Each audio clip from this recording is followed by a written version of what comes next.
we have created this society. Not each one of us, but our past generations.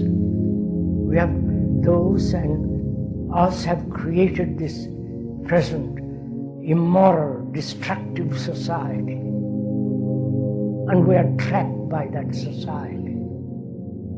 That society is made by each one of us. So we are responsible for that society. Whether it is possible not to change society, but is it possible to radically, deeply transform our conditioning, which is understand deeply our consciousness, which is what we are. Is it possible to transform not into something, but to change, bring about a mutation in the very structure and nature of our consciousness?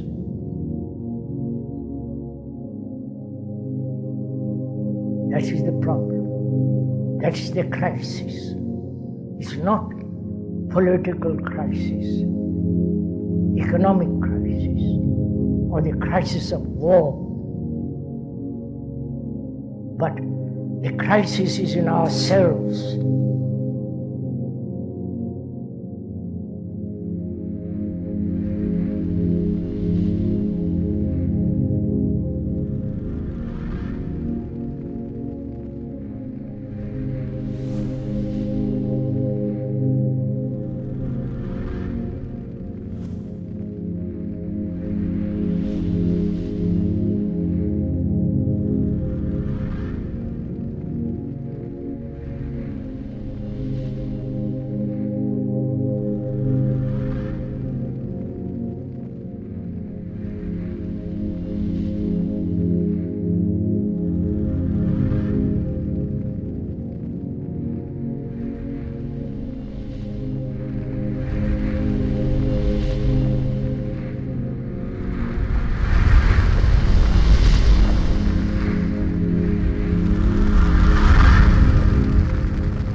The only real danger that exists is man himself.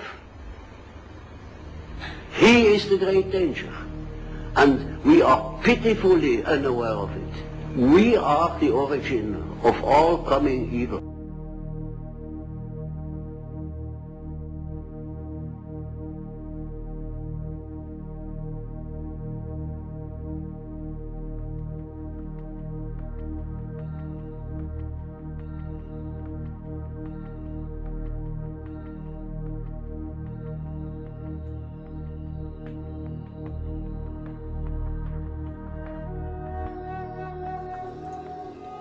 The Earth, our home, a planet teeming with life, a place of great beauty and of great wonder. A world where ecosystem within fragile ecosystem combines to create a complex and delicately balanced web of life. A sympathetic mesh where the harmonious state of each organism is ultimately dependent upon the condition of the rest. A web in which the continued survival of each delicate strand rests entirely upon its symbiotic relationship with the environment in which it exists.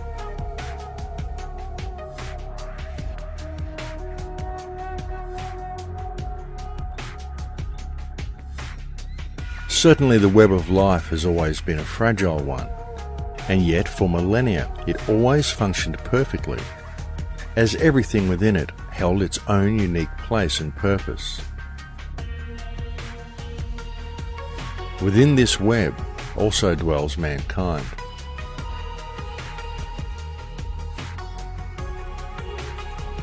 According to ancient Vedic texts, in times long past, man too lived in complete harmony with nature. For man also held his own place and purpose within the web. And so it continued for countless years, until there appeared upon the earth a new mindset in the consciousness of humankind. And with that mindset came a new type of organism. With that mindset came civilization and a system of organised rule based deeply in social structure.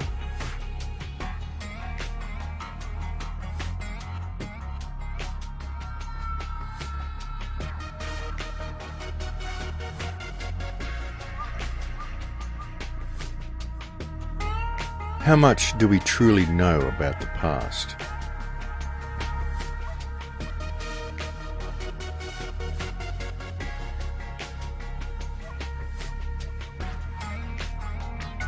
There are, of course, a great many books that have been written on this subject by a myriad of scholars from the modern era. But how much do we really know to be true? Many books written in modern times are simply the author's interpretation of other books written previously by other scholars. But regardless of what is written in any book, the truth is that all of the information we currently have about our past is mysterious and fragmented at best.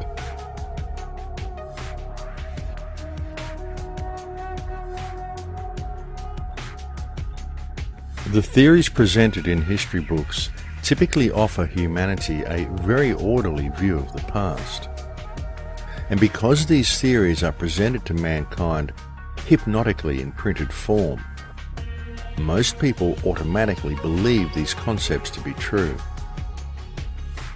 Yet upon further inspection, when one lifts their eyes from the printed page and looks deeper into the reality of their surroundings, quite a different picture emerges. And what about civilization itself?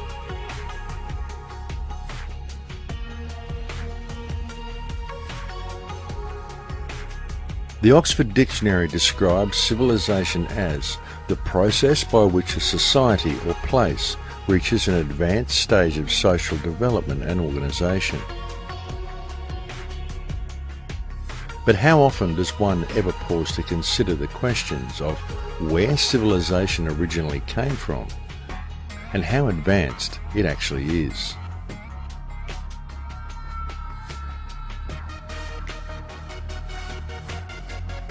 Obviously, human beings are very resourceful creatures, and human ingenuity should not be underestimated. It is certainly reasonable to assume, for example, that groups of humans would form themselves into tribes and clans, by which means all involved would benefit. But how did such groups then lead to something as entirely uncivilized and wantonly destructive as civilization as it exists today? Was it simply a natural progression? And if civilization didn't present a big enough issue, we are also presented with the question of technology. Where did it actually come from? Who was it who first pulled a rock from the ground and decided to crush it down to its component parts, isolate those parts, and refine them into metals? In fact, how is the concept of metals even known, let alone the methods that are required for the extraction and refinement of such things? Would you, if left to your own devices, ever come up with a thing like metallurgy? Would you come up with advanced science, spy satellites, or nuclear weapons?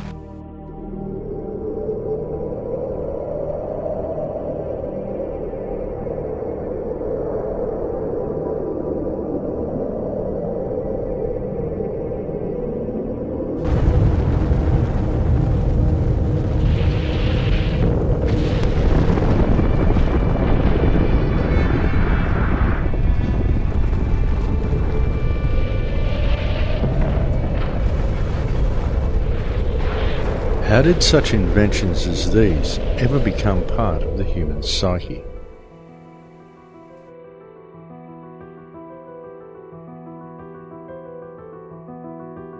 But it doesn't stop at advanced technology. For in order for civilization to function efficiently, by necessity, civilization itself brought with it yet another organism, something more hidden, more mysterious, and more insidious than its parent. What it brought with it was a meme.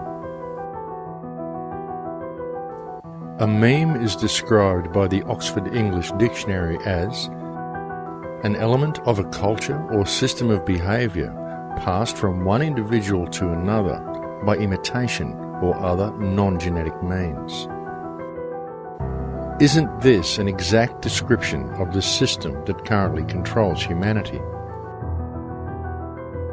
Is it not a fact that when looking at modern civilization and the social, political, financial and legal systems that dictate the behaviour of those within it, what we observe is a system of control that is wholly fictitious? Is it not a fact that it is a system that functions entirely due to people's belief that the system itself is real? It is a system based entirely upon fear, and a system that continues to function solely due to the energy it receives from the human beings within it. Yet the system itself is simply a meme.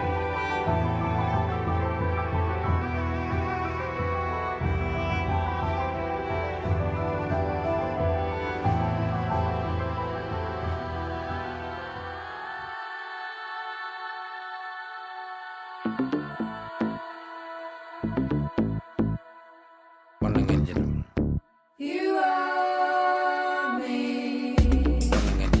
We are them. I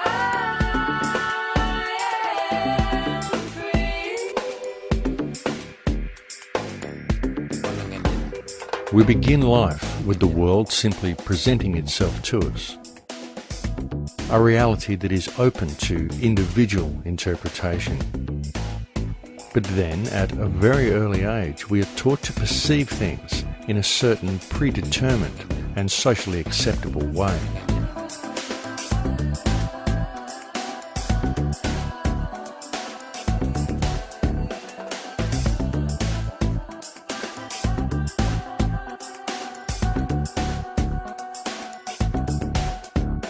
The process begins first at home,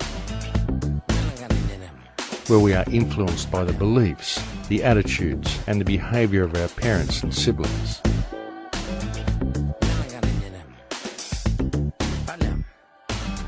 And then, as soon as we are old enough to be capable of independent thought, and have gained an acceptable degree of communication skills,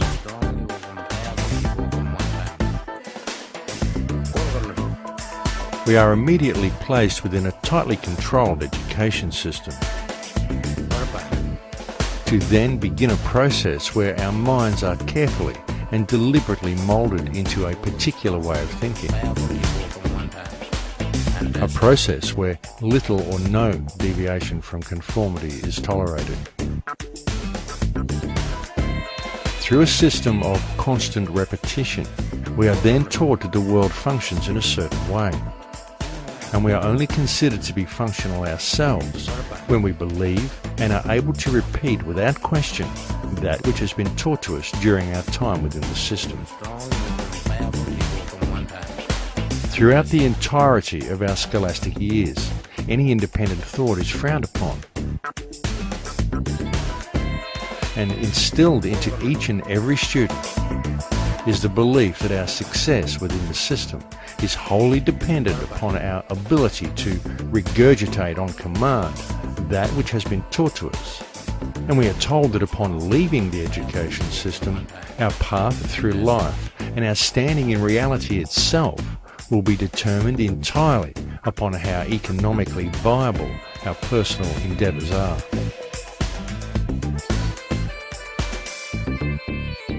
You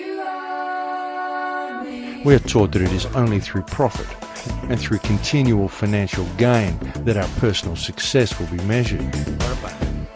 We are taught that we must either work for someone or we must strive to gain a position in society where someone else will work for us. But either way, all must work. We are essentially taught to be slaves who will spend the majority of life in the pursuit of paper or of digital credits. And through our belief that this system is real, we find ourselves living within a society that has been structured in such a way that were we not to dedicate our time to the accumulation of such things, then all that nature has provided for us, all that nature has provided freely for the benefit of all, will remain forever out of reach.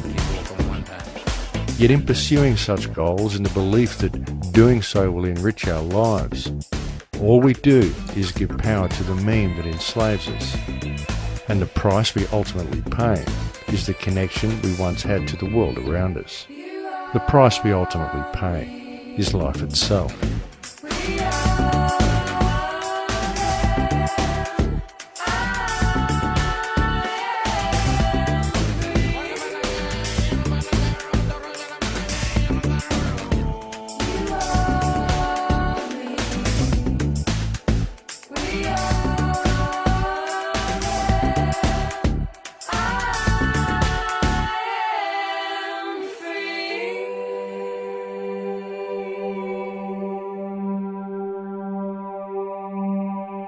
The entire educational, financial, legal, political and social systems that modern human beings are subject to from the moment of birth are all structured with a singularity of purpose: to perpetuate the meme. These systems are designed to ensure that each individual is kept locked into a left brain understanding of the world, is kept disconnected from the reality around them, and that each individual grows into adulthood with the understanding that the meaning of life is the one with the most wins. But life is not a board game, and there is far more going on in the world around them than most people ever realise, because there is far more going on around them than that which can be perceived by the five senses.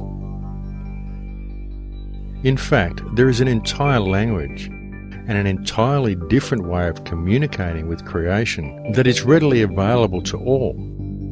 Only due to the solely left brain perception of reality that has been forced upon them since birth, most people do not even realise such things exist. And it has been so long since most of humanity accessed and used these higher senses that they've simply forgotten the language.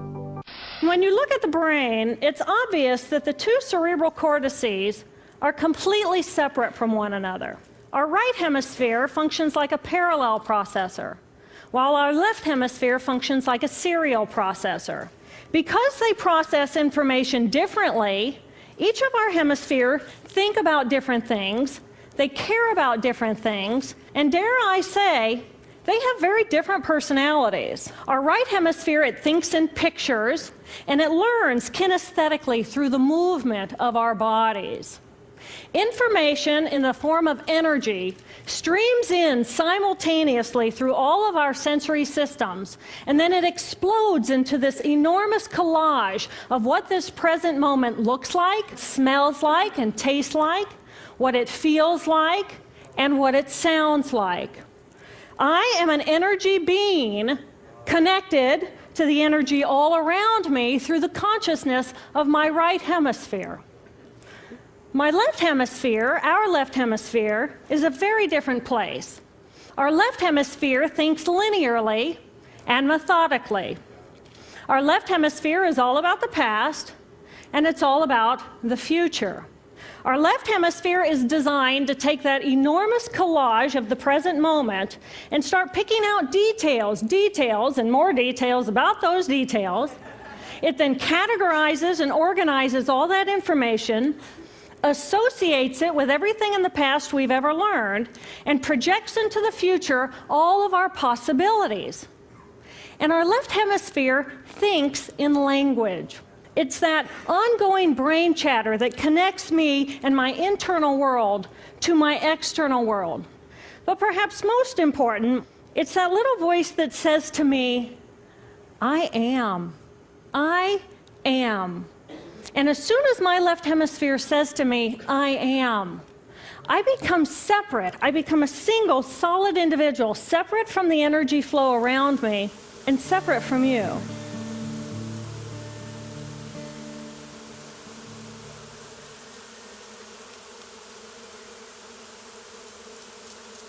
We have up here just an entire colony of bees creating some type of amazing magnetic force field around this tree. And this tree is transmitting whatever that is to the ground that I'm sitting on. Whatever this language is that's coming from all these insects, all these species, to and from the earth, back and forth. It's incredible, and the amount of communication that goes into it. We still, for some reason, think that we are the center of the universe, even though we try to pretend that we're not. Somehow we think that everything that happens around here, all the species, they have whatever scientific evidence that we understand. These species pollinate this, those species do this, do that, and the other. And as long as we take care of the species that we need, as long as we take care of all the ecosystems that will sustain us as humanity on this earth, then we'll be fine.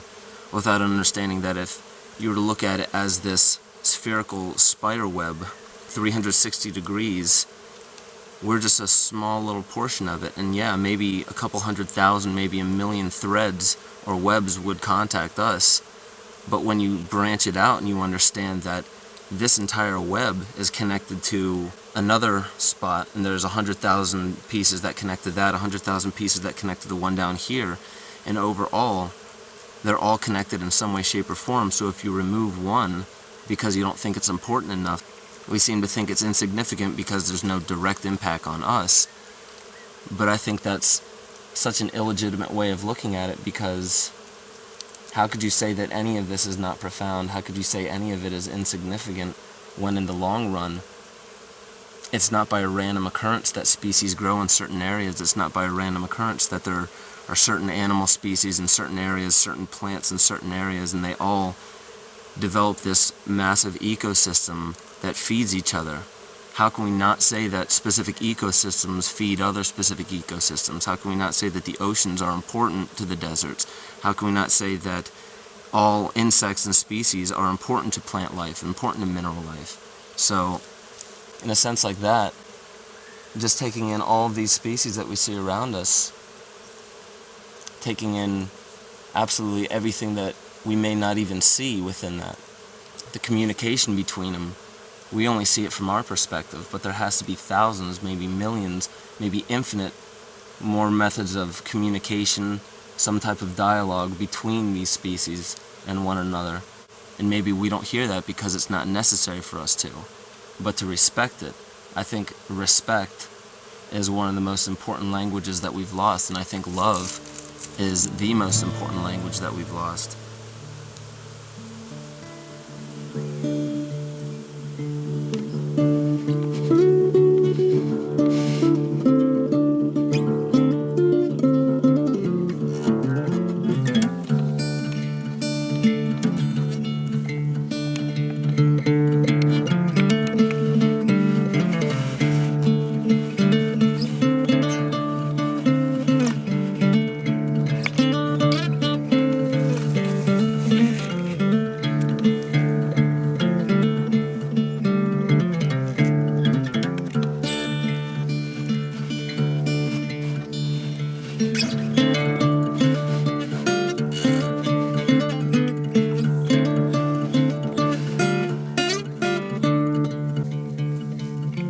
Ancient man had always had a symbiotic relationship with nature and interacted with his surroundings with a degree of understanding and communication that many people of modern times find difficult to even comprehend, let alone exercise.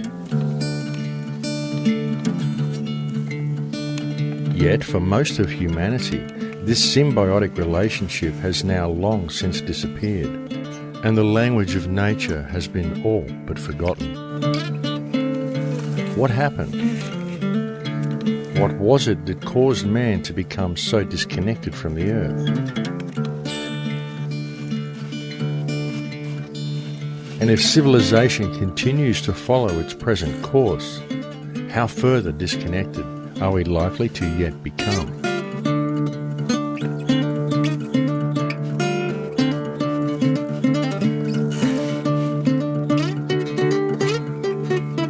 As we merge with machines, and I think it's inevitable that we will transform into something new.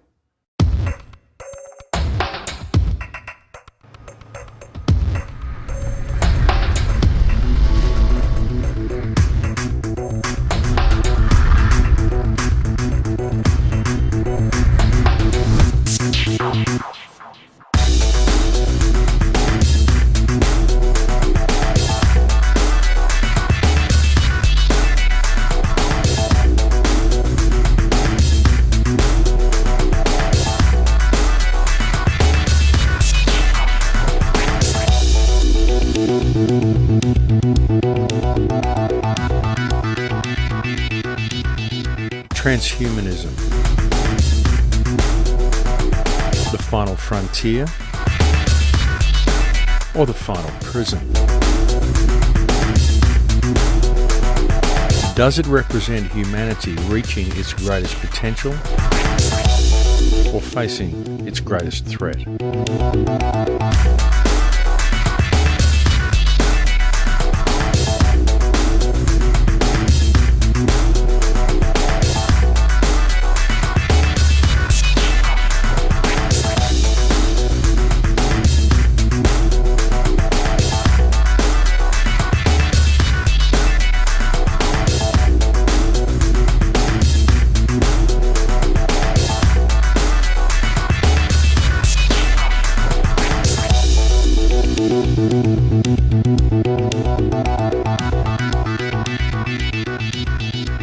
Over the last century, the people of Earth have continuously become more disconnected, both from each other and from their surroundings.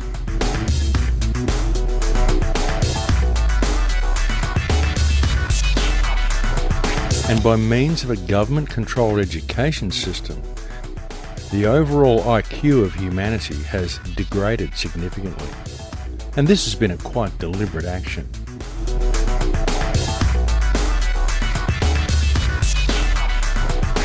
But in our eagerness to embrace technology, one of the most significant problems we are facing is that if one steps back and looks a little deeper at the system we are living within, it becomes glaringly apparent that what this system is in the process of doing is seeing to the removal of virtually everything that makes humanity human, to then usher in a new era, the age of the transhuman. Anybody who is going to be resisting this progress forward is going to be resisting evolution, and fundamentally they will die out.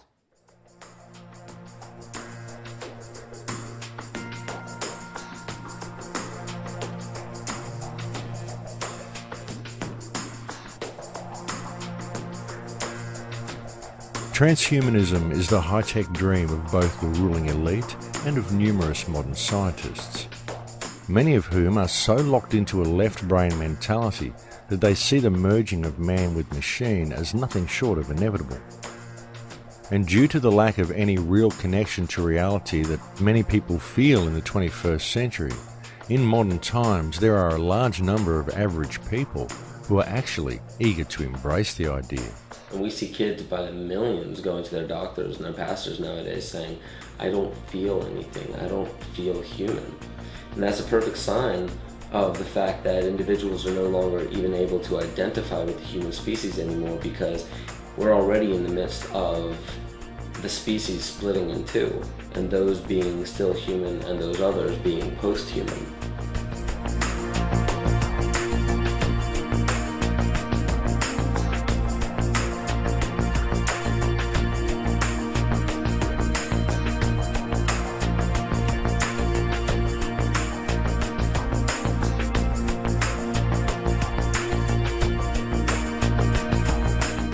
As attractive as the concept of simply linking your consciousness up to a mainframe and going online may be to some, human beings are complex and emotional creatures. It's what makes them human. And so the question must be asked, is this evolution? Is this what life is really about? Is this truly where humanity is destined to go?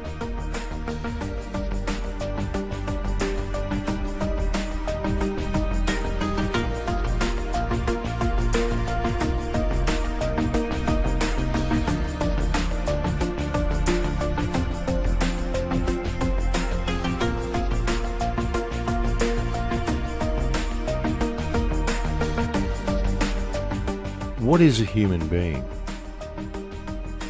What makes it possible for a biological organism that is around 85% water to function as a sentient life form? Why do human beings experience reality in the manner that they do?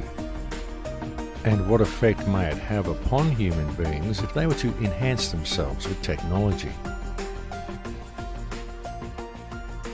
There is a very, very dark side and an occult side to transhumanism, but I believe that everybody should be able to recognize that if you look at it for what it is, transhumanism represents mankind's desire to escape the human condition.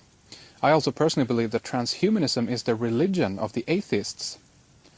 Much is about upgrades, physically or intellectually, but if you listen to the transhumanists, they say that eventually you'll be able to upload your soul or consciousness to a computer.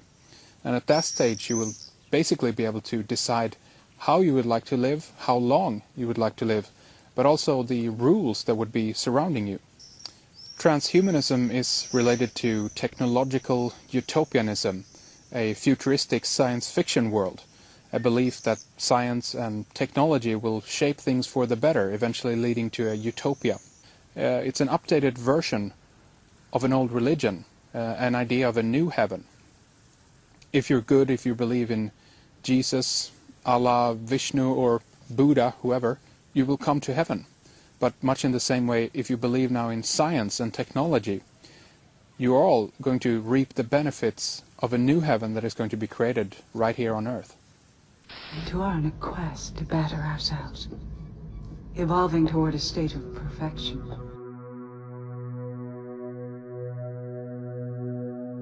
Everything that is experienced by a human being is interpreted by the brain as an electromagnetic impulse. Whether it be sight, or sound, or touch, or taste, or smell. All perception of these senses are merely electromagnetic signals interpreted by the brain.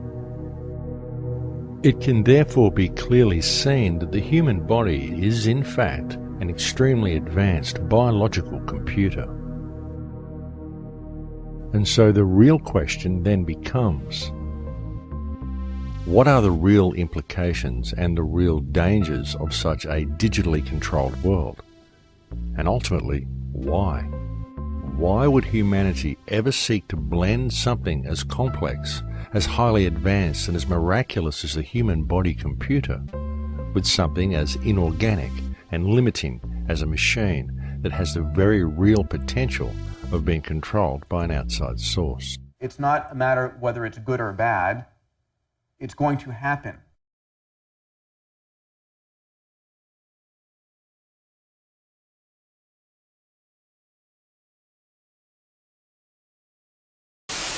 Basically, every 2 years, we can put twice as many components on a chip. And because they're closer together, they run faster. And so computers get twice as capable overall for the same price every year. We'll make another billion-fold increase in price performance in the next 25 years. And again, shrink the size of these technologies 100,000-fold. So we went from a building to something that fits in your pocket in 40 years. And the next 25 years, we'll go from something that fits in your pocket to something that's the size of a blood cell. I believe fully there will be flash memories you can plug into your brain. We'll be able to hook our brains into calculators and statistics programs and have Google directly into the frontal lobes. I mean, there's going to be a lot of expansion of the mind through interfacing the human brain with technology.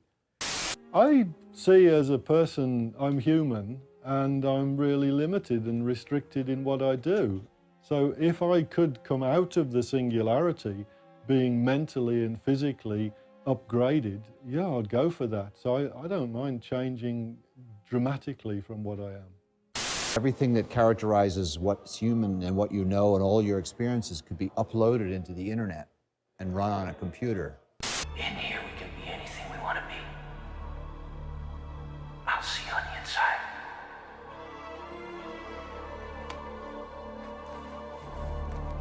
When you are completely identified with your ego, which is a fiction that we choose to believe in, then that's the same as believing in the constructs of a computer to be what you are. This universe is mine. I am God here. The ego is just different cycles and programs of energy running in circles without any purpose to it other than just instant gratification. And that's post-humanity, and we're already in the thick of it.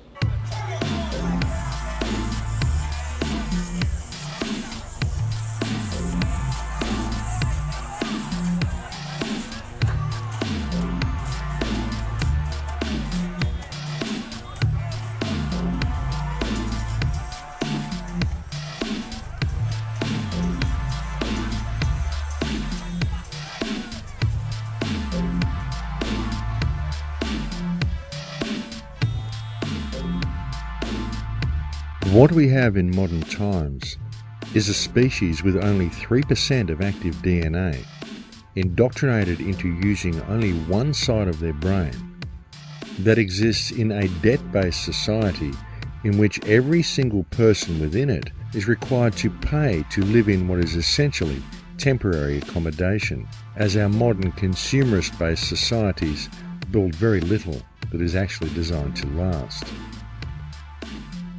Whether they are truly aware of it or not, modern human beings live their entire adult lives in a largely unnoticed system of slavery, and this can easily be seen when one truly absorbs the implications of paper being more important than people.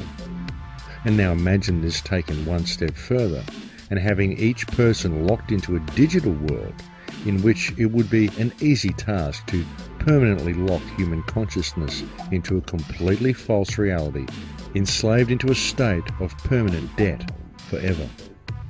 And if you question your captors or refuse to work, if you decide you would be better off free, then what then?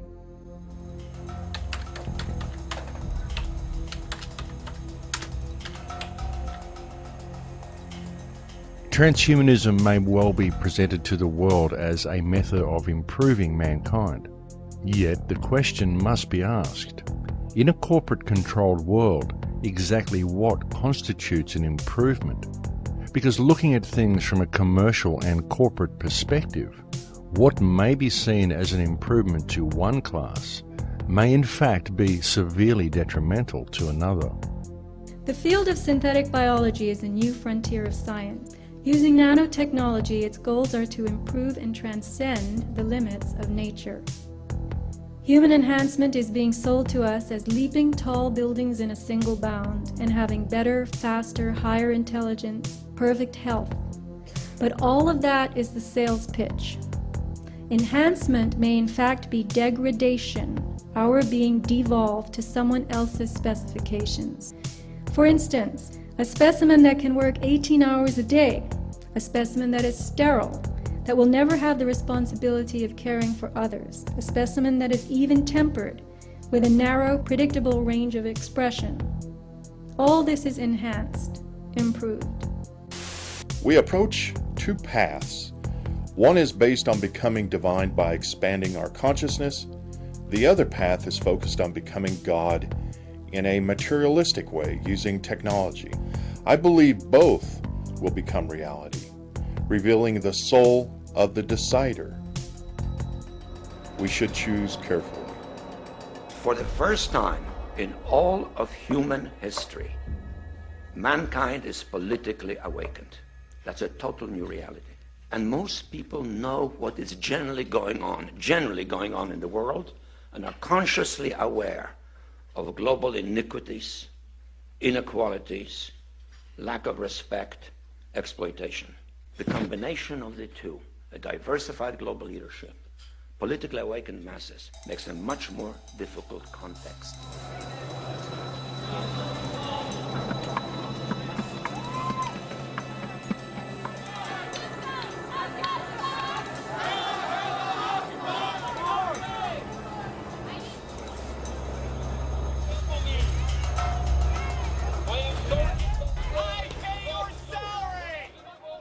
Most people at some period in their life experience what one might perhaps call a lucid moment.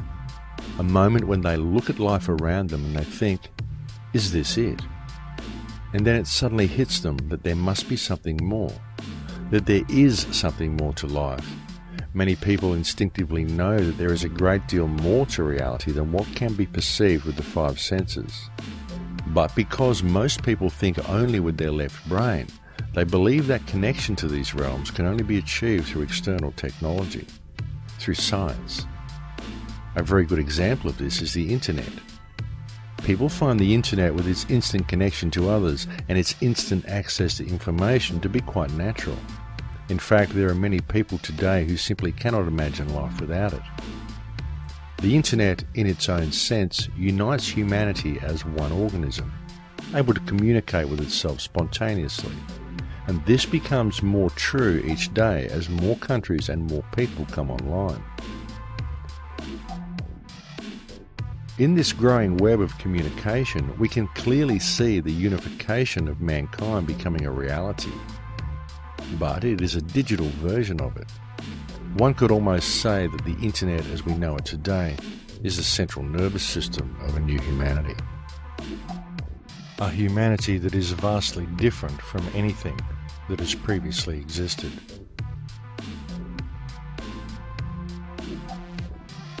As much as it has in many ways been a huge boon to our lives, the internet has also had another, less noticeable and somewhat more disturbing effect upon people, in that among some sections of society it has created an environment of separation, most especially among the youth, as it has brought about a situation wherein many people feel far more comfortable in the virtual world provided for them by the internet than they do in the real world that exists around them. Due to this fact alone, the internet has been single-handedly responsible for a huge loss of skill. A loss of skill not only in areas of practical hands-on survival and life skills, but also in areas of social and interpersonal communication. And it is also interesting to note that people with such characteristics would indeed be those most likely to embrace the merger between man and machine.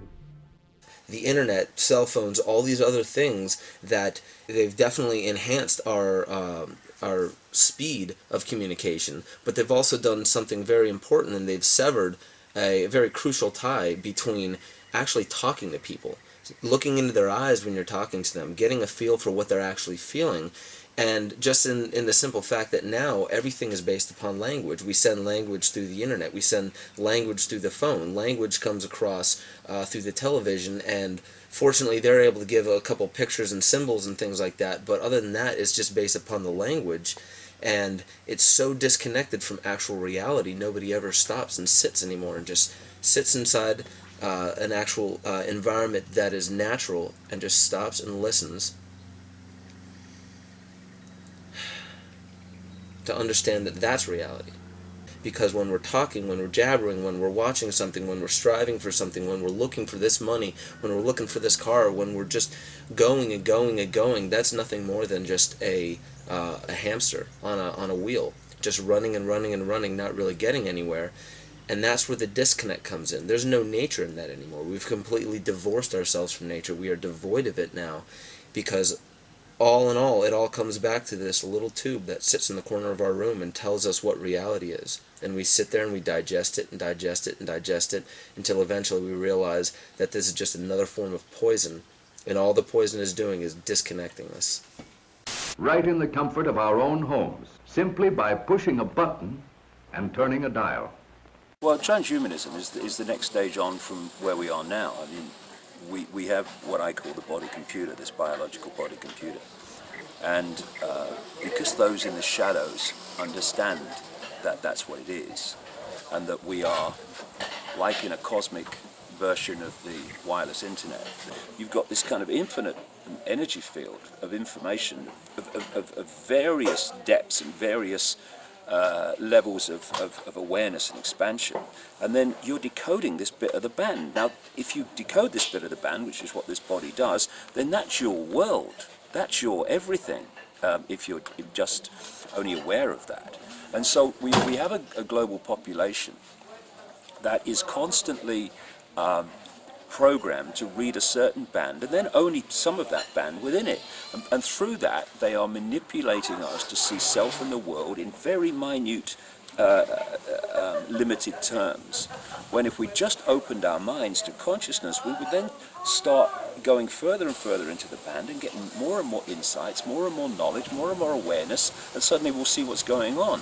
And it seems to me that transhumanism is the next stage on from that, where they go the next stage into locking us into this robotic cyborg state, so that we are even beyond the limitations that we are now, to the point where basically you are born a robot, you live a robot, and you die a robot, with less and less impact on the conscious self, on perceptions, on behavior, on actions.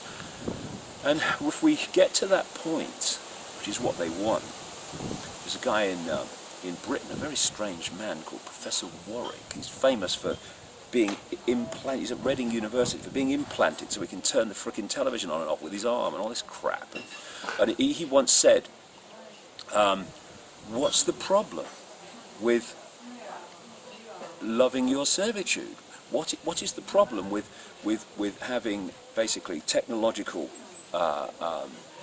connections which are feeding you a sense of happiness, so that you're always happy? He said this guy's an academic in Britain. And of course what he's talking about, Max, is Brave New World, Aldous Huxley, love your servitude. The idea is to create this well, I almost said part human, very little part human, certainly almost nothing part consciousness, stroke technological being, which is nothing more than a servant of a system. And not only does it serve the system, it likes serving the system because it's being fed information telling it that it's happy to serve the system. I mean, it's beyond science fiction where these people want to go, but that's where they want to go. And the only answer to it is consciousness, is to break out before we get into this cyborg, part biological computer, part technological computer. Break out of this perception control that we have now, the level we do now, before it gets into that level, because they want to move towards that very quickly.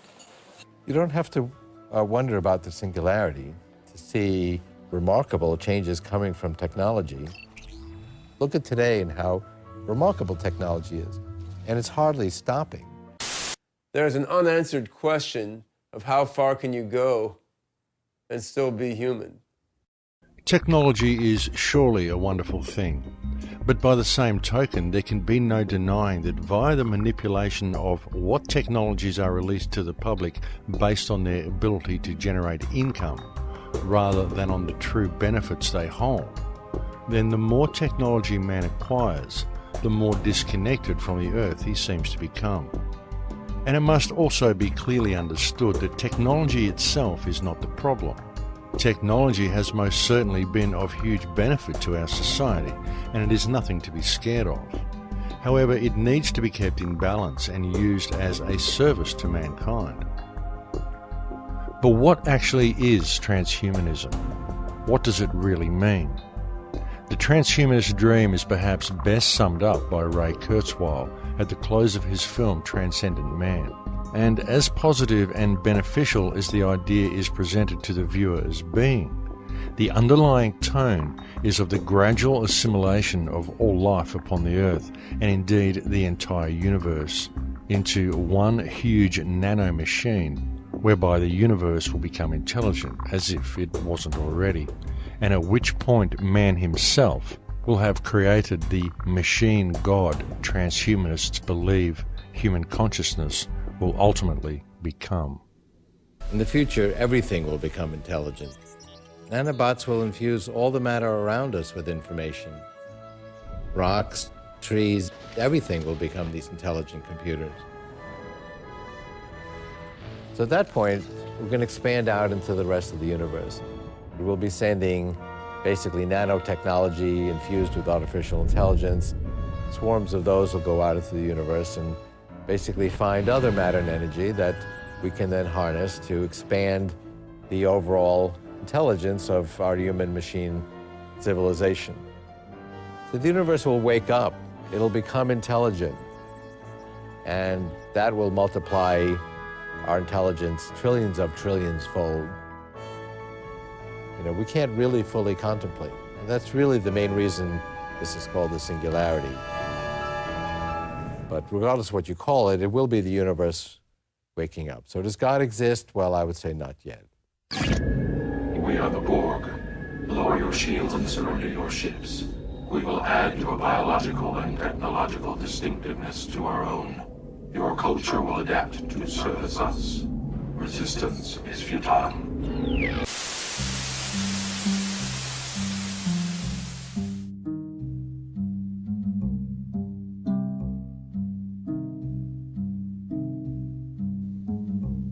One must truly ask, is this the direction mankind should really be heading? But even more importantly is the question of whether mankind is actually being given any choice in the matter. And if the answer is no, then the next question is how might such a thing as the global implementation of the transhumanist agenda as outlined by Kurzweil actually be achieved without the knowledge of the general population? Biotech is an exploding frontier. It is clever enough and small enough to enter and change our very cells. When nanobiotech has a firm footing in us, it will be easy to upgrade and downgrade anyone and anything in any way. Oliver Curry, an evolutionist at the London School of Economics, predicted in 2007, the human race will one day split into two separate species, an attractive, intelligent ruling elite and an underclass of dim-witted, ugly, goblin-like creatures. Technology is only ever as dangerous as the mind of whomever wields it. And if those who hold the reins of power in this world can in any way be appraised according to their track record, then for the bulk of mankind, transhumanism presents itself as a very dire future indeed.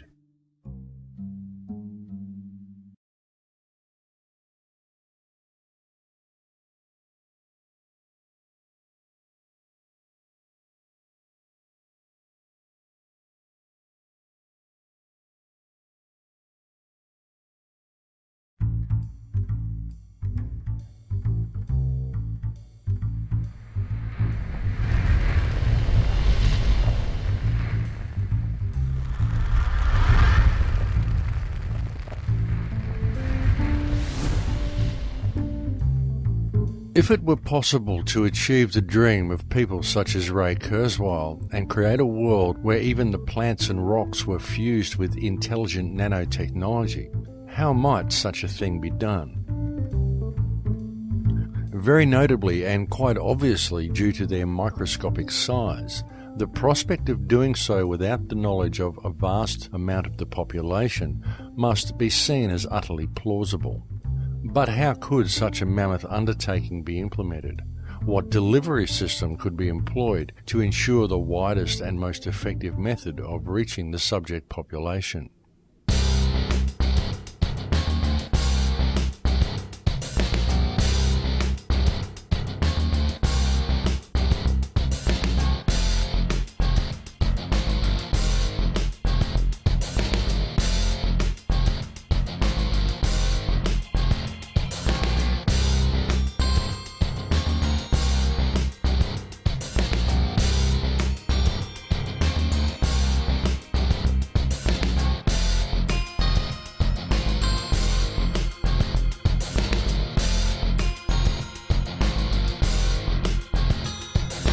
The phenomenon known to the alternative research community as chemtrails, and referred to by the British and United States governments as geoengineering or climate remediation, is perhaps one of the most controversial topics on the table today.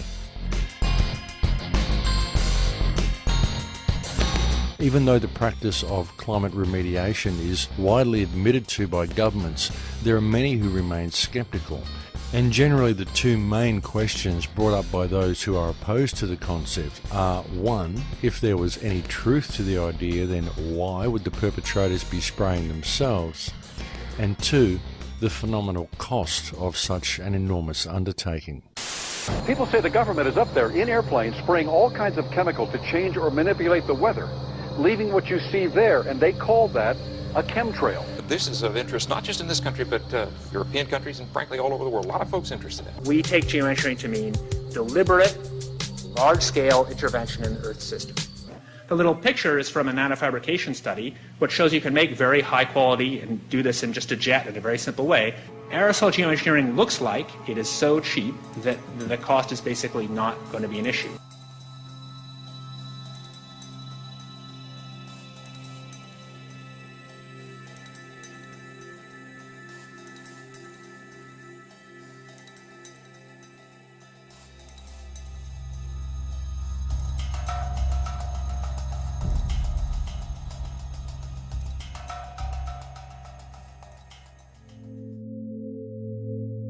Because nanoparticulates are potentially self-replicating, the cost of producing them is actually quite negligible.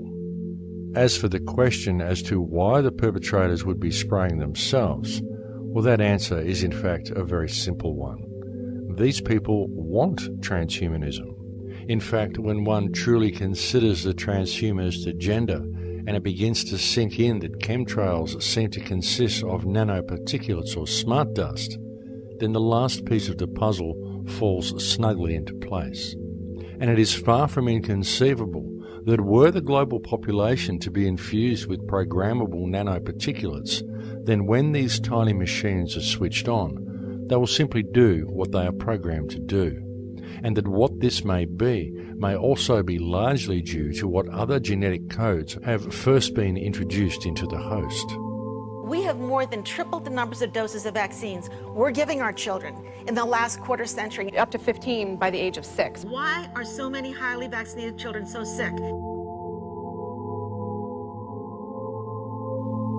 The elites, those who can afford to carry out practices such as chemtrails, generally don't eat processed or genetically altered food.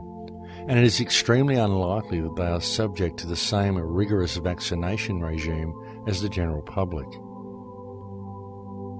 If mankind is indeed ingesting nanoparticulates without their general knowledge, then how might such machines be controlled or switched on? In answer to this question, one only needs to realize that it is now a long-established fact that when anything occurs within the human experience, ultimately the information travels around the body electromagnetically. All our five senses, along with any emotional information, is all interpreted by the brain via these electromagnetic signals. Therefore, it is also an established fact that man can be influenced and even controlled via electromagnetism. Metallic salts have made our air conductive. This means that we and everything around us can transmit and propagate energy. The air is no longer neutral. I think the smart meter is a very good move for the company, just for the customer aspect. I mean, they can keep more real-time information on a day-to-day basis.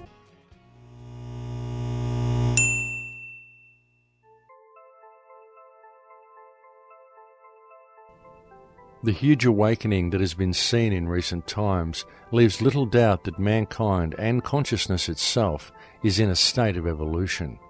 But there also exists compelling evidence suggesting that there are certain forces at work who wish to control the direction this evolution will take. The second group of materials found in these environmental samples is unidentifiable fibers. And I really want you to appreciate the meaning of unidentifiable. These fibers have been sent to sophisticated laboratories, and there is nothing nothing in the databases that match them. These are fibers, we could say, that do not exist in nature. People around the world are developing lesions on their skin that ooze and produce fibers. This is known as Morgellons syndrome. Tissue samples cultured from ordinary people without this ailment contain and grow the very same fibers. When these fibers are cultured, they produce colonies of filaments. You can see the extension filaments. And these colonies continue to grow and reproduce, branching out into more filaments and more colonies. The filament cultures can be grown from saliva samples, tissue from the skin, mucus, urine, blood, from animals and people, regardless of the presence of the Morgellons condition. So where do these fibers or filaments come from? Airborne environmental samples that were collected by Clifford Carnicom in 2000, the year 2000, gathered at high altitude on a mountain in New Mexico, showed the presence of those fibers, whose structure matches exactly the tubular filaments showing up in our blood, tissues, and skin. Additionally, the samples collected by Mr. Carnicom showed what he calls, and what's called in biology, desiccated erythrocytes. This is a multisyllabic term, but it means dried red blood cells. So, why are dried red blood cells in the air? See, nanocells are real small, 1,000 times smaller than these dust particulates. You inhale it, they go to work, replicating, spreading like a virus, multiplying in exponentials. 6 months' time, I could have 100 million people. Converted, ditch diggers, porn stars, and presidents. Not one would be the wiser. 100 million people who buy what I want them to buy and do pretty much damn well anything I figure they ought to do. Those unidentifiable filaments, he has observed the formation of red blood cells and submicron-sized structures. So now you've got a filament making its own red blood cells. The engineered cells, the red blood, very, very tough, withstanding excesses of heat and chemicals, indicating that they are designed to endure almost anything. He has put them in a Bunsen flame, he has poured bleach on them, acid, and they still endure. In addition, they are able to replicate, growing outside of the body in a petri dish. This is highly sophisticated technology going on by itself, not in a laboratory.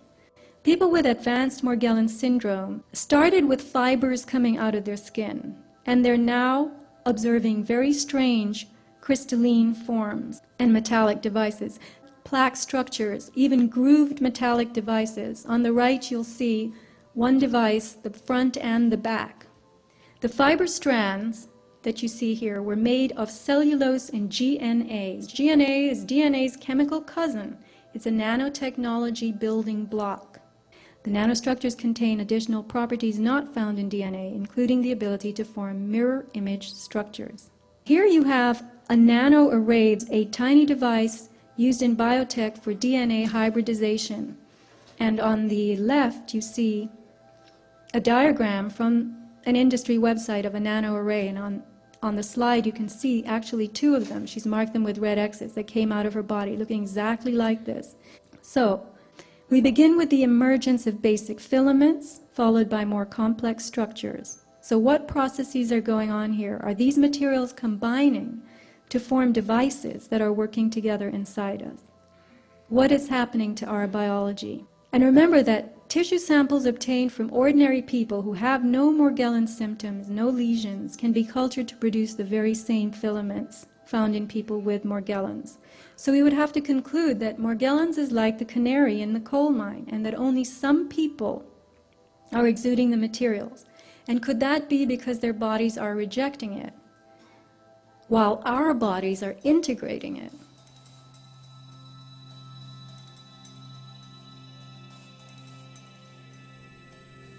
There has been a force that is mostly unseen in control of this planet for an extremely long time, and evidence very much suggests that this force is attempting to manipulate the evolution of human consciousness that is currently taking place. It is very likely the same force that first reduced mankind to the impaired state we now find ourselves in, where our pineal gland is closed, thereby cutting us off from our higher senses, and where our DNA is 97% dormant, whereby each person is reduced to operating to only 3% of their actual capability. When one examines the evidence and steps back to take in the entire picture, there can be no doubt that the vast majority of human beings live their lives quite literally in a socially and biologically induced trance. And it is due to this trance-like state of the people that we now find the world in such a degraded state. Therefore, the solution becomes clear. Mankind must awaken. But how? How do we transform the collective human trance into wakefulness? How do we bring about the mass awareness of the people? And what steps can be taken to allow both humanity and the earth to once again return to a natural state of abundance? Clearly, the first step is for people to understand and accept the truth regarding the current condition of mankind and the urgency of addressing the situation we are faced with. But even when people know the truth, as many do, most are simply waiting for social or financial Armageddon, waiting for December 21st, 2012, waiting for ascension or waiting for the rapture. And due to this lack of positive and decisive action, while people wait for redemption to be delivered to them via an outside source, the destructive machine of modern civilization continues to grind slowly forward towards its inevitable conclusion. Obviously, it is extremely important for mankind to truly grasp the depths of the problems we are facing and to the peril that our collective failure to deal with things has placed us in. And this peril includes not only the human race, but the entire earth and all life upon it. Because if mankind allows the ship of state to continue sailing in its current direction, within possibly 3 to 5 generations, we are very likely to have allowed the creation of a world that will no longer support life as we know it. There's an incredible disconnect between reality and what we're fed as reality, such as this little electronic box that millions upon billions of homes have now, and we now digest all of our reality from this little electronic tube. None of what we're actually getting in this tube is reality other than the fact that we're watching television. That's it. That's the only portion of that that's actually real. But what we do is we lose ourselves then. We almost become too identified. We forget that we're even existent, so we are identified with everything that we're seeing, and this becomes our reality. And we forget that not only is this cherry-picked information, but above and beyond all that, no one even stops to think that this is somebody's interpretation of what happened in an area. So everything that we're getting is literally somebody else's creation. It's a manufactured idea that's put into this little tube and then projected into us as reality. And that now is the basis for how we act in our society. So the way we dress, the way we talk, what we do, what we're afraid of, what we're attracted to, what we want to drive, the house that we want, the money, all of these things are driven by somebody else's perception. They're driven mostly by wants of other people, and they arrived at those wants from other people. And it all comes back to really just the fundamental basis that none of this is reality. It's manufactured. It's not really pertinent to our life. It's not really profound. There's really no importance to it. We're just applying value to it because all of these things, the clothing and the cars and the job and the money and the bank account and why we want this job, we don't even understand why anymore because we relate all of our wants, all of our desires to what these other people want and what they desire. And if you actually get to the core of it, we don't even truly want these things. We just want the other people around us to see that we have what they want because that gives us a measure of control or a measure of power. And it all boils down to a level of security. And that's all that all of this really is the fact that people are following these fashions they don't understand. They're following these ideals that they don't understand. They're doing it because they want to fit into some identity that they're eventually creating for themselves to be the most secure, the most powerful, the most prominent, the most beautiful, the most affluent person in that field so that everybody else around will give that person support because they want to be near you. And that's all it is. We just want this closeness. We want this connection with people. And unfortunately now we are contriving it. We're forcing people to want a connection with us for means that really have no basis in love, no basis in real relationships.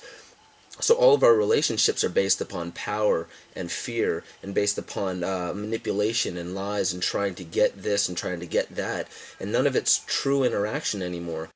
Science is great with all the beautiful technologies, but many of the problems you're trying to solve, we created.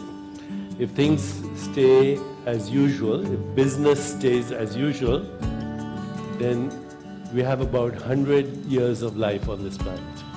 But if you think there is hope, then we have to start taking action right now.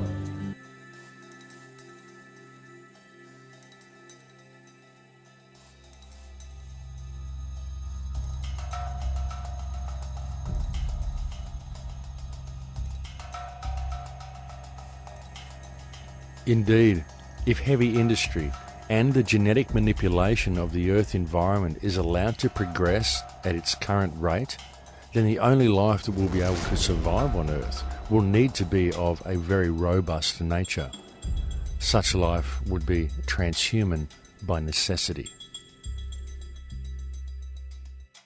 Biology divides life into three kingdoms: bacteria, archaea, and eukarya.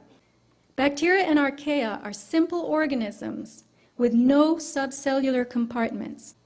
Eukarya are complex with defined cell compartments and internal organelles, mini organs like mitochondria that make DNA and energy for the cell. Plants, animals, and humans are eukaryotic, as are fungi and slime molds. The archaea are the hardiest of the life forms. They're able to withstand grinding pressure, heat, acidity, and alkalinity. They can live in volcanoes, geysers, and the ice shelf. Now, the materials appearing within these filaments are as tough as archaea. They look like bacteria, and they self-replicate. And natural fibers would be classified as fungal in the domain of eukaryotes. But these fibers contain forms from the other two groups inside them. You're looking at a tubular fiber with self-replicating internal elements resembling bacteria and behaving like archaea. That does not happen in the natural world. They are designed to endure almost anything.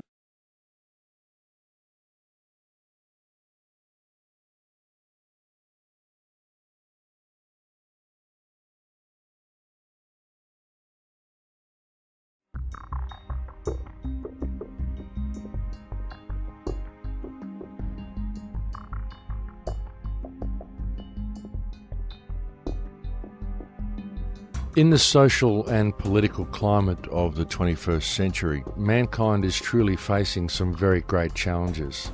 Many of them made all the more difficult due to the fact that they are challenges that go mostly unnoticed by the vast majority of people.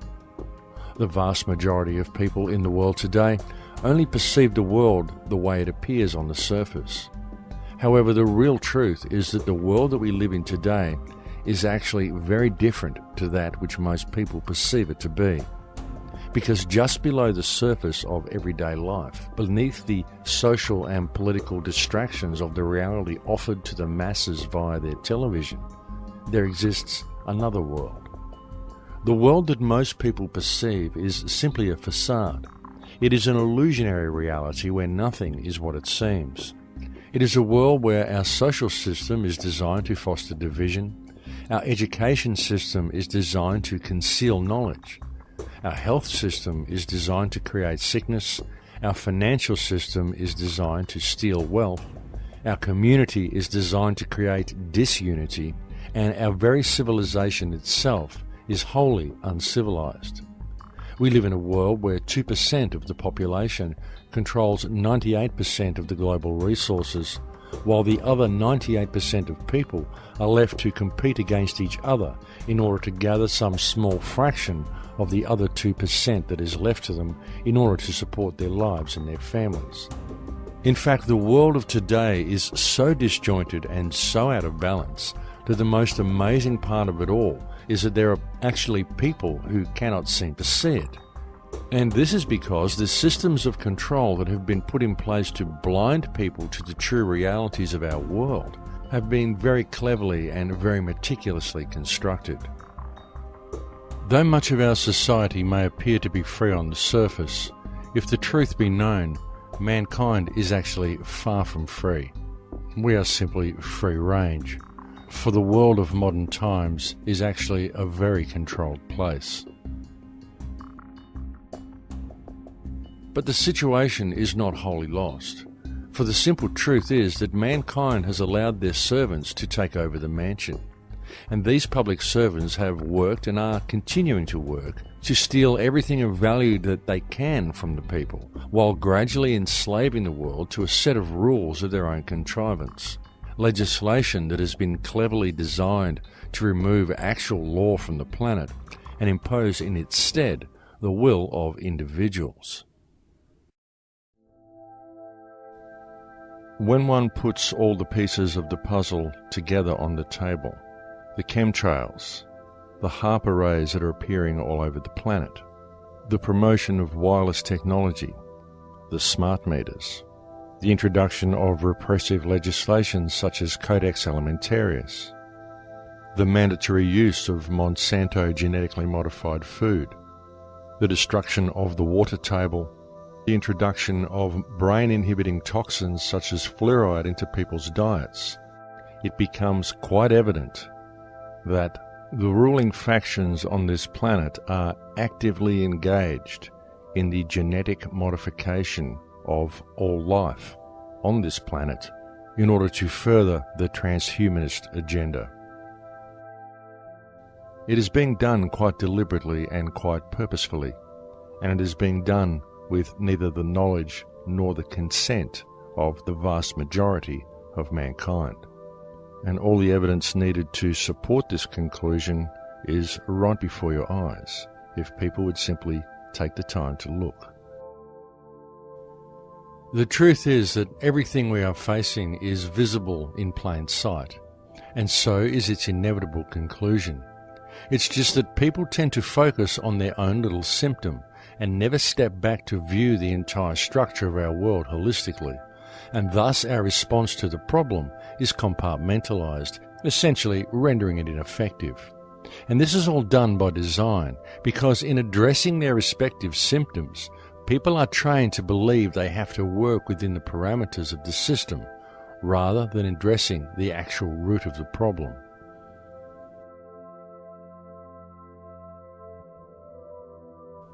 Every single government that exists anywhere in the world today is currently operating in breach of the trust that has been granted to it by the people of their nation. And this is true regardless of which country we are talking about. It is true whether it is a government consisting of duly elected politicians claiming to act in the best interest of the people, whether they are acting out of greed or whether they are simply acting through their belief that the system is real. It is true whether it is a military dictatorship falsely declaring a self-granted right to dictate what is good for others.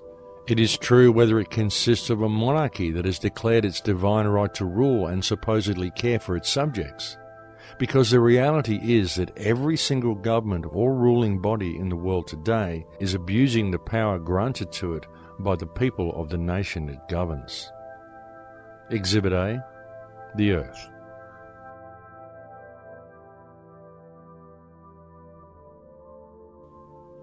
The remedy is for mankind to re-establish themselves as who and what they are, because the only ones who have any chance of addressing this situation are the people themselves.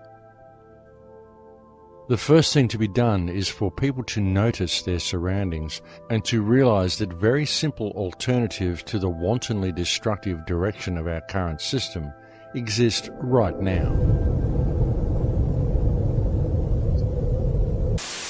Carbon at the nanoscale is actually transparent. and flexible. And when it's in this form, if I combine it with a polymer and affix it to your window, when it's in its colored state, it will reflect away all heat and light, and when it's in its bleached state, it will let all the light and heat through, and any combination in between. To change its state, by the way, takes 2 volts from a millisecond pulse. And once you've changed its state, it stays there until you change its state again. The nanomaterial, 2 nanomaterials, a detector and an imager, and it takes all the infrared available at night, converts it into an electron with a space of 2 small films. This is taking infrared radiation, wavelength, converting it into an electron. What if we combined it with this? Suddenly, you've converted energy into an electron on a plastic surface that you can stick on your window. But because it's flexible, it can be on any surface whatsoever. The power plant of tomorrow is no power plant. I can generate energy cleanly, efficiently, and cheaply right where I am. It's my energy. And if I don't need it, I can convert it back up on the window to energy, light, and beam it, line of sight, to your place. And for that, I do not need an electric grid between us. The grid of tomorrow is no grid. And energy, clean, efficient energy, will one day be free.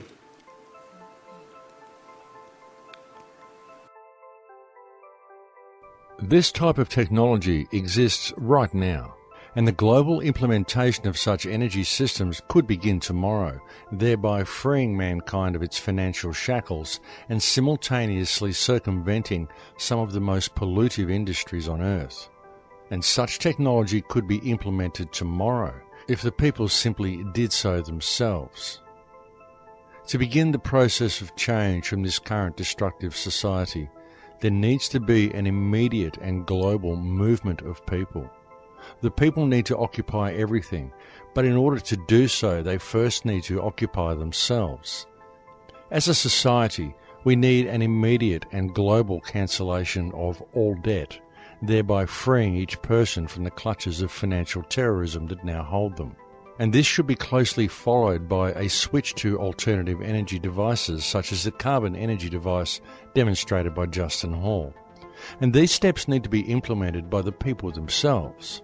It cannot be done from within the legal parameters provided by the current system, as the current system simply will not allow it. It won't allow it because the current system is designed not to service mankind, but rather to protect and sustain itself at mankind's expense. Such a process of change will only ever succeed if it is implemented by the people themselves, regardless of what legislation has been put in place to prevent them from doing so, because legislation is not law. Legislation is simply rules written on pieces of paper by public servants. Rules designed to eradicate actual law from existence and to impose the will of a ruling cartel in its place, to then impose itself upon mankind's very genetic and biological structure to serve a transhumanist agenda designed to enslave the entire human race, while all the wealth of this earth is stolen from them.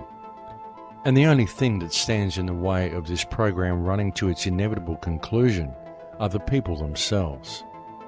But the biggest killer, the wielder of the ultimate power against mankind, the most all-pervasive force that has kept the people of the world enslaved for so long, is fear. People often talk about the need to adopt an attitude of love, and in many ways they do so, but then through inner fear, they fail to apply it to reality around them. Each should ask themselves, if suffering exists in the world around me and I fail to address it, then am I really in a state of love and service to creation, Or am I simply in a state of fear and denial of reality? Admittedly, it is often difficult for people to see through the haze, not only for people who are now beginning to see how the world works, but also for others who have been long active and yet unwittingly only focusing on a symptom rather than on the actual problem. And this is because when you look at all the little symptoms, it's chaos and far too difficult for most people to really make anything out, because nothing really makes sense. It's just a barrage of information and of disinformation. It doesn't begin to make any real sense until you begin to look at things holistically, and then it all falls neatly into place. Though often, even when the real problem is clearly seen, most people simply point the finger and fail to see the actual solution. It is time for each person on this planet to remember who and what you are, and to never lose focus of the fact that government was created by mankind in order to service mankind's needs, not the other way around. So you must always, always question authority. If someone in fancy dress interferes with your ability to be yourself to your fullest potential, if you have always respected others and there is no injured party from your actions, then you should always question what right anyone has to compel you to perform any action or to make any demands of you at all. As more and more rules are put into place, mankind is becoming increasingly more regimented. We now find police officers stationed on school grounds, as what was once a childhood prank and part of growing up is now often seen as a breach of law, a crime. Self-expression is frowned upon unless it is carried out under strict supervision. And at the rate our regulatory bodies are going, eventually society will no longer tolerate any individuality at all. Eventually it will be illegal to even think outside of the box. Essentially, illegal to be truly human. The truth of the matter is that the people of this world are, even now, living in a very low-security open-air prison. And the only ones who can implement the positive change required to escape it and to pave the way for a free humanity are the people themselves. The solution has been there all along, for the solution lies with the people. It has always lain with the people. And all that is really required for mankind to escape from the prison that enslaves us is for people to realize the truth of the invisible bars that surround their minds, and to realize that the bars are only there due to people's belief that the system is real. The only reason you have to pay land rates, pay taxes, succumb to the will of greedy corporations, and adhere to legislation created by corrupt government bodies and designed to remove your liberties. The only reason all the modern world finds itself in a position where it is virtually enslaved by public servants is because you live in a divided society, and to people's failure to build common unity within their community, to get to know their neighbours, to support each other, and to see each other as valid. People have been taught to judge others by their differences, to play the blame game, to point the finger at another, and to voice their anger for their hardships and feel that they have achieved something, when by doing so they are simply perpetuating the division and effectively missing the actual problem altogether. Our leaders have replaced true and natural law with a set of rules of their own contrivance, and these rules have served to rob mankind of our earth and of our heritage. And we the people, the 99%, are truly the only ones who have the power to effect positive change. An alternative way of doing things, a system that empowers and frees the populace, will never be implemented via the means of the system that currently enslaves them. There is no legal remedy, no remedy in politics, no remedy in government. There can and will only ever be remedy found in natural law and in a population willing to honour it. And so now, more than ever, it is time for mankind to act and to clearly understand who we are. The most important thing we can do in the present moment is to realize that we each have the ability to peacefully but firmly stand to stop the further destruction of our water table and to prevent the rest of the transhumanist infrastructure from being put into place. And most importantly, to connect with our community and to lead by example in all that we do. And together we can easily reclaim our heritage and our birthright. But it will not be done while there is judgment or accomplished through violent revolution. Nor are they needed, because all it would take is mutual respect and a united act of non-compliance to a fictional system that enslaves the minds of almost all who inhabit this world due to people's belief that the system is real. Civil disobedience is not something outside the realm of democracy. Democracy requires civil disobedience. Without civil disobedience, democracy does not exist. You see, the solution lies with each of us. It lies with me, and it lies with you. And it lies in a simple choice between love and fear. Indeed, the path to remedy, the path to positive change, the path to alter the direction the ship of state is now sailing is right at our feet. All that is required is to take the first step. In Lakesh.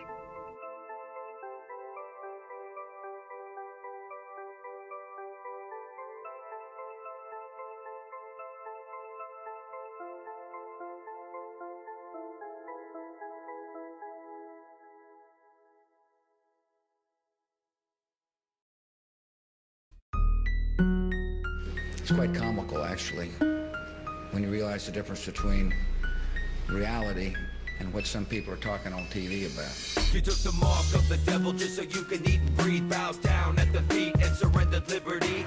Tyranny and terror, corrupted dictators, posing as your leaders while they poison every leader. Pumping fluoride in the water while they rape Iraqi daughters. Dumbing down the public, fashion magazines and fodder. Now they slaughter weakened nations. Faulty explanations, selling fear to the masses. Terror level elevations, revelations is unfolding right before your eyes. Wake up in a FEMA camp, drugged and hypnotized. Fourth Reich's taking over while you focus on your bling. But I bet by this point you haven't heard a damn thing. It's destruction by design, prophesizing every scripture. Take a big step back, see the whole picture. A distraction of the mind to keep you living in a bubble. We're in a lot of trouble because less than 3% of you people read books. Because less than 15% of you read newspapers. And when the 12th largest company in the world controls the most awesome goddamn propaganda force in the whole godless world, who knows what shit will be better for truth? Problem, action, reaction, solution. It's time to wake up to the formulas they're using. State-sponsored terror to burn our constitution. Weapons of mass deception of the media delusions. Using double speak to keep you following like sheep. CNN and Fox News to keep the populace asleep. Never look and never question why we're headed towards recession. The dollar's worth a nickel, but we're ruled by our possession. I mentioned that those towers fell in less than an hour. Ignorance is bliss, the source of the power. But they'll cower in the shadows if we all wake up and see that the land that we're living in is nothing close to free. It's destruction by design, prophesizing every scripture. Take a big step back, see the whole picture. A distraction of the mind to keep you living in a bubble. We're in a lot of trouble. So you listen to me. Television is not the truth. Television is a goddamn amusement park. You're beginning to think that the tube is reality and that your own lives are unreal. You do whatever the tube tells you. You dress like the tube, you eat like the tube, you even think like the tube. In God's name, you people are the real thing. We are the illusion. Now you're living as a slave, high-tech police state. Warrantless searches and waterboarding a waste. Mandatory vaccines to keep you sedated. Big brother on the screen to keep the public isolated. Conspiracy theories, now conspiracy facts. Thought crimes condemned like terroristic attacks. Every time you take a breath, you pay another tax. Every time you take a step, it's documented and tracked. It's whack how we're living, the planet's a prison. You should've listened up and questioned 9/11. Declared a revolution, defend our constitution. A public execution of corrupted institutions. It's destruction by design, prophesizing every scripture. Take a big step back, see the whole picture. A distraction of the mind to keep you living in a bubble. We're in a lot of trouble Mercury-containing vaccines may help, not harm kids, according to... If China were to revalue its currency, or China is to start making, say, toys that don't have lead in them, or food that isn't poisonous, their costs of production are going to go up, and that means prices at Walmart here in the United States are going to go up too. People out there in our nation don't have that, and I believe that our education, like such as in South Africa. First, a Fox News alert: coalition forces have discovered 500 chemical munitions in Iraq. Good evening. Today, our fellow citizens, our way of life, our very freedom came under attack. And how is Ron Paul's number so high? Clearly, some online communities are messing with the Live, all hell is breaking loose on 6th Avenue. You know, you need a permit to protest or demonstrate here in New York, but this anarchist group came forward. They really are one of the least attractive groups of demonstrators I've ever seen. I bet one of the leaders, I guess, if violence breaks out, don't worry, we can handle it. Our Fox News team can take this bunch of, I don't want to use any foul language, but